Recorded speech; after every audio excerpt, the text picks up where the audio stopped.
thank whoever you want to thank. So before you get started, if you could just all introduce yourselves and then begin, and I'll start the timer once you begin. Okay, hi, I'm Katie and I'm a junior. Hi, my name is Jerry. I'm a senior. Hi, my name is Cole and I'm a senior. Hi, my name is Victor and I'm a junior.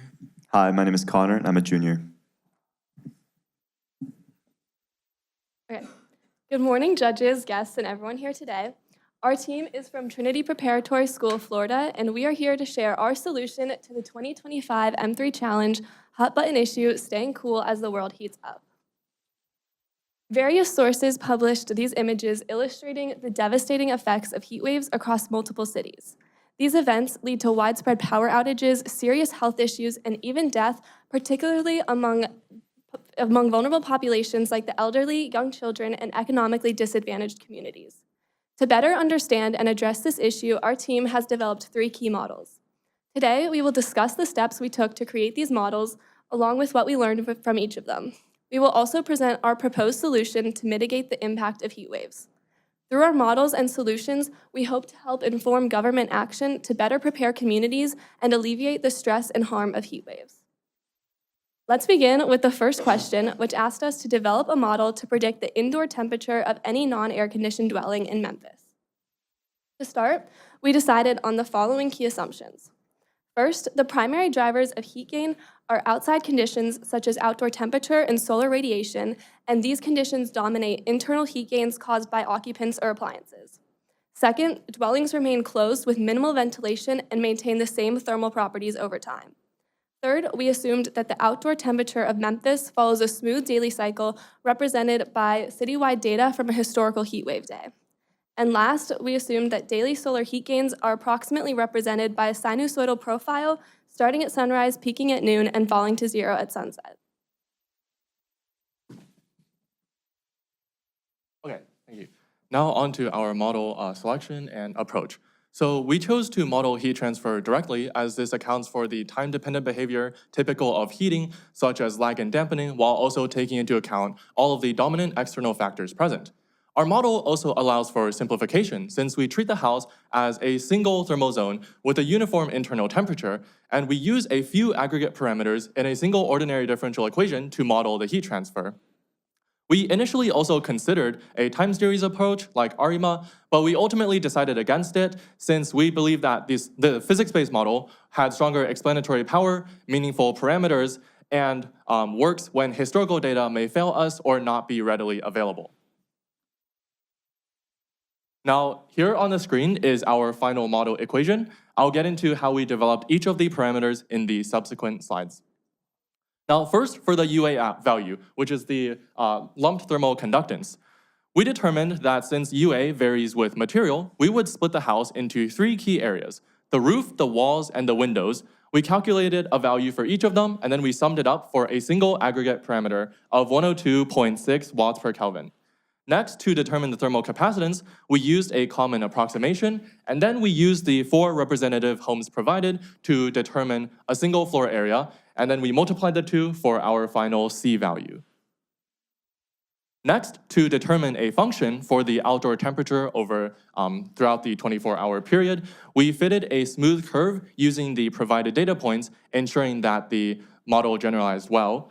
And finally, to obtain a function for the solar gain through windows throughout the day, we determined that the peak solar gain would be approximately 2.5 kilowatts, and then we used a sinusoidal approximation throughout the day with 6 a.m. as sunrise, where it starts from 0 and then falling again to 0 at sunset, 6 p.m.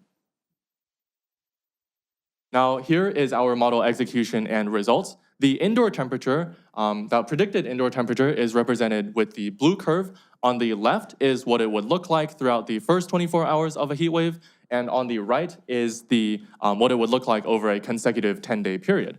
And so we predict that the peak indoor temperature would be just shy of 36 degrees Celsius in the first 24 hours. Now, since there is uncertainty in estimation of our parameters, we conducted sensitivity analysis. We targeted UA and C values as their values within our control during the construction of homes, and we found that our model output remained relatively stable even as we varied these parameters by up to 50%, not varying more than a few degrees. We also found that the thermal mass or capacitance is more than 5 times more influential than the UA value, and that homes are much more vulnerable to lost mass than it can benefit from additional mass. And finally, for a summary of our model, we modeled the heat transfer directly for good generalizability during extreme heat wave conditions when historical data may not be readily available or an accurate representation for future conditions. Our model is also easily interpretable and captures all of the critical physics-based dynamics and allows for rapid what-if studies as it's very computationally light, and we can potentially optimize UA and C value pairings during construction to minimize the indoor temperatures of dwellings. Now, as for weaknesses of our model, there will definitely be uncertainty in estimation of parameters, and we may have oversimplified model inputs, such as using a sinusoidal approximation for solar gain, and also omitting any internal gains. Thank you, Jerry. For question 2, we were asked to develop a model to predict the peak electricity demand during the summer for the city power grid to prepare. So here are the key assumptions that we made for this question. First, temperature rise is gradual and can be approximated with historical trends. Second, there's no large grid scale changes in consumption behavior during the summer. Third, population growth will continue growing in a manner that closely follows the historical trends. So to develop our model, we first did an exploratory data analysis, and we analyzed the problem, and the first thing that came up to our mind is a time series model. And in order to build a time series model, we'll have to speculate our data in the form of a stationarity test. And the stationarity test that we used was augmented Dickey-Fuller test. It tests for whether or not there's a unit root within the regression of our data. And stationarity means that there's a constant mean variance as well as autocorrelation in the data, and a statistically significant results which have a p-value of lower than 0.05 will result in the rejection of the null hypothesis that there is a unit root within the regression of the data, meaning that the data is stationary. After obtaining a p-value of lower than 0.05, we determined that a SARIMA model is best fit for our needs.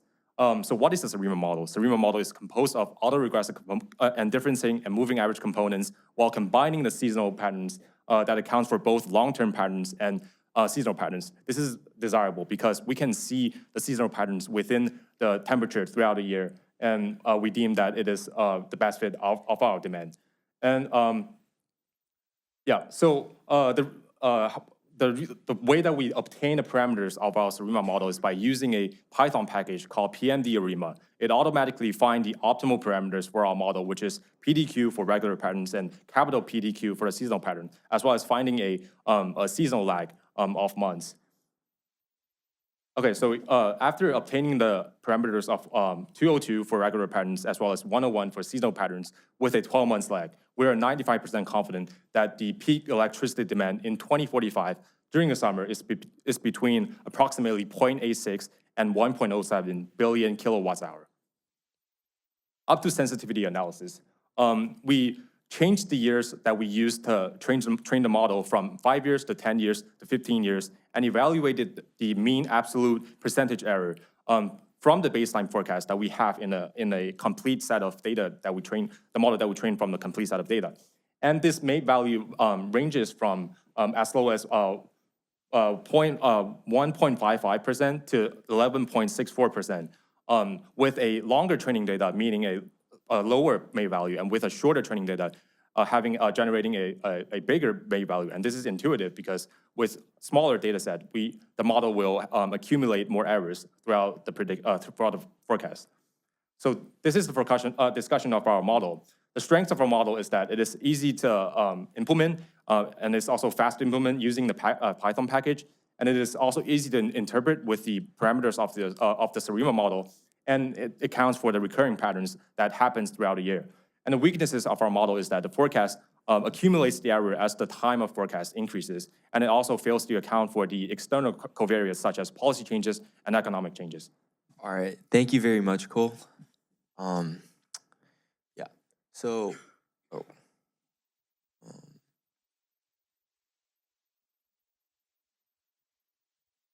okay, what? Wait. All right. Problem 3 asks us to generate vulnerability scores to help a city equitably allocate resources to minimize the effects of a heat wave or power grid failure in those respective areas. And also, question 3 also asks us to generate a single approach that incorporates these vulnerability scores in order to craft a city's approach to heat waves. So in order to do all of this, though, we must follow first a few key assumptions. We will have 5, and they will be as follows. Oh my God. All zip codes experience similar heat wave intensity, but the ability to cope will depend on varying socioeconomic, demographic, and environmental factors. And then our second will be the contribution of each zip code to a vulnerability score that it has is going to be linearly weighed. All neighborhoods will respond similarly to high temperatures in energy consumption, and then all areas will be of similar size to allow for accurate population density calculations. And then finally, the weights of each factor are based off of EPA, NCA, and CDC sources to ensure an accurate representation of the risk that each factor may possess. Thank you, Victor. So continuing on question 3, because heat wave vulnerability is affected by a number of different factors, we used a multivariable linear equation to produce our vulnerability scores. Each variable is weighted and normalized based on its significance to heat wave vulnerability. This is to ensure an accurate scale of data is distributed to each factor in our equation. In addition, a random forest model was considered, but our group opted out of it after realizing the 27 zip codes we were given weren't good enough to generalize the data well. The potential model would also suffer from a lack of real-world data about how each neighborhood responds to heat waves, such as emergency room visits and blackouts. So each variable is normalized and given a specific weight. For instance, income and elderly population were weighted above the other variables in our equation. Notably, our model used inversely normalized components, such as open space, high income, and working population. The higher these values are, the lower the subsequent vulnerability score will be. The total sum of all these components give us a normalized score from 0 to 1, which gives us a data-driven comparative formula for decision makers to use.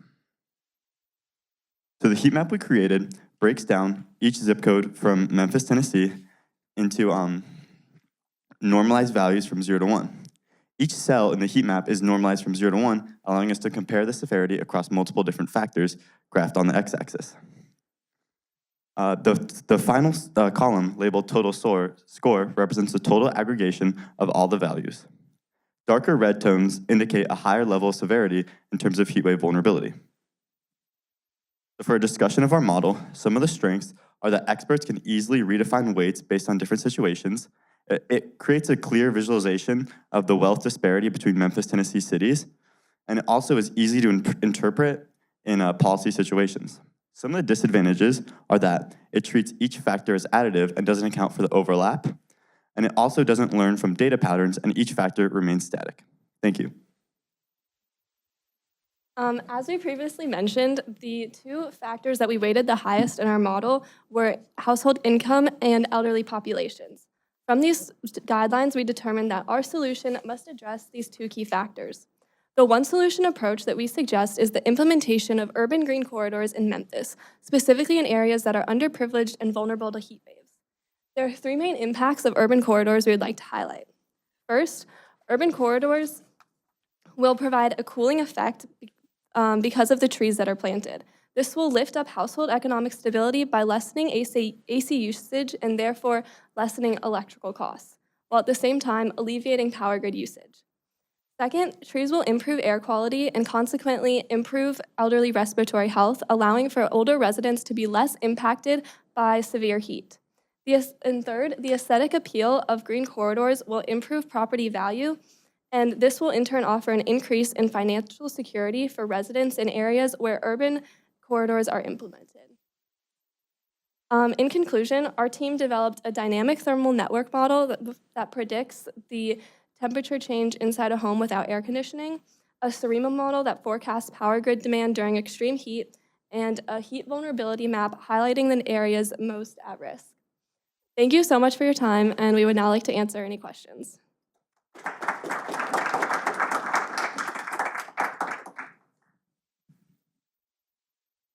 Thank you very much.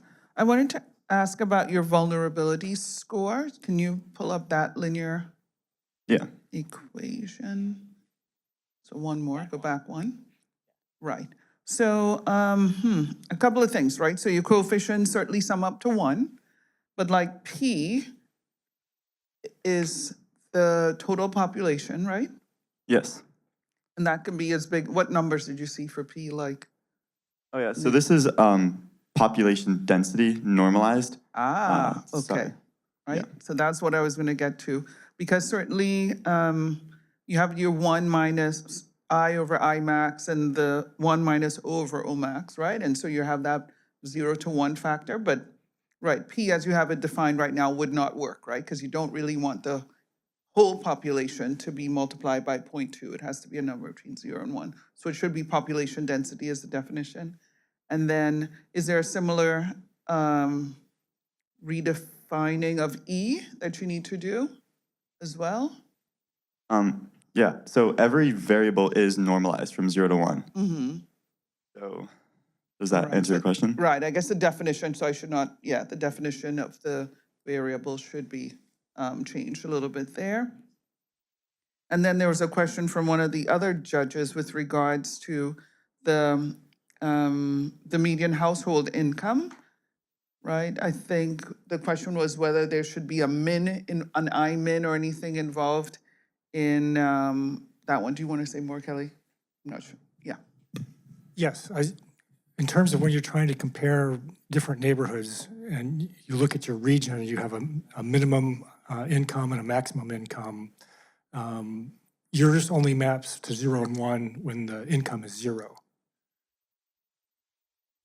And I was wondering if you could comment on whether or not you should incorporate Yes, the yeah, minimum. sure. So in our calculation of I and I max, for example, the wealthiest zip code would be I max over I max, so that would be 1, and so it would contribute 0 to the vulnerability score. And also, for example, the lowest income zip code would, you're right, yes, so I would essentially be 0 in our calculations. So this was based on like a relative ranking of the incomes in each zip code. Yeah.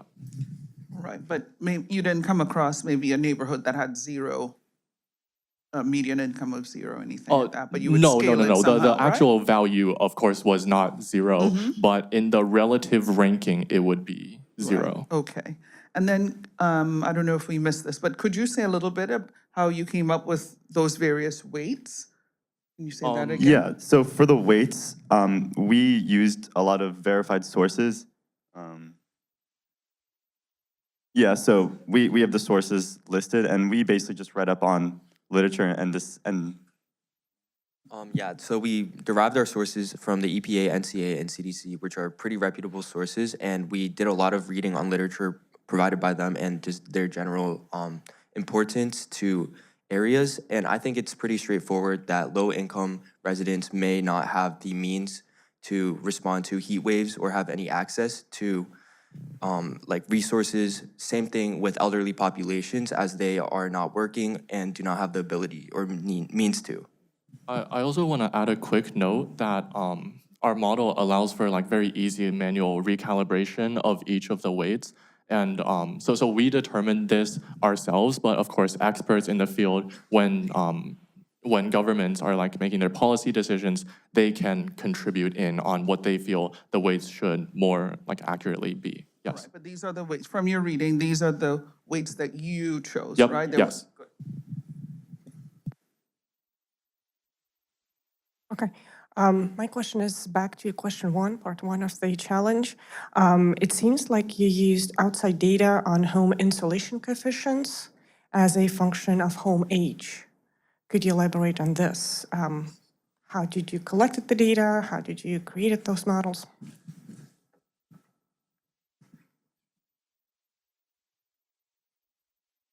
Yes, okay. So what we actually did is we understood that U values would tend to vary with the time period that the homes were built in, just simply due to the different materials used.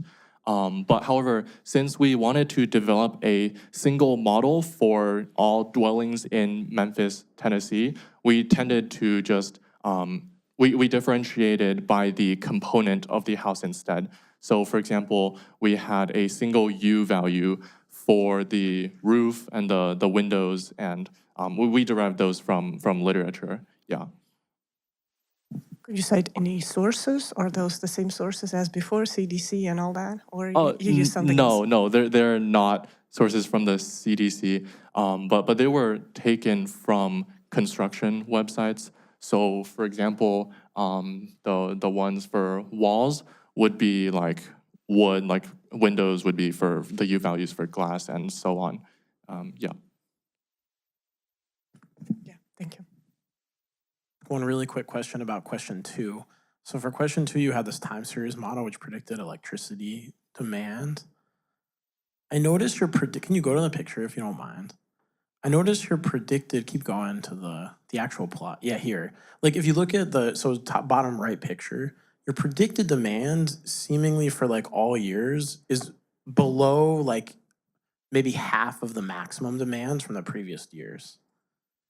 And I'm wondering if you could comment on this. Like, it seems like it's a believable trend, maybe as like an average electricity use, but given that you're trying to predict a maximum, how could this model have been adjusted, or would it have been adjusted to better capture the max? Okay, so this image might not be entirely clear with a wide background, but we do have a 95% confidence interval within that predicted area. Like, so if we were up to here, it's a little bit too light, the color, so you couldn't quite see it. But it does vary up to like quite a lot, like compared to the dark red area. So Okay. yeah. Yeah, I think I literally just don't see it, but I'll look more closely on the that coloring PDF. is a little bit off. Yeah. Okay, awesome. Thanks, guys.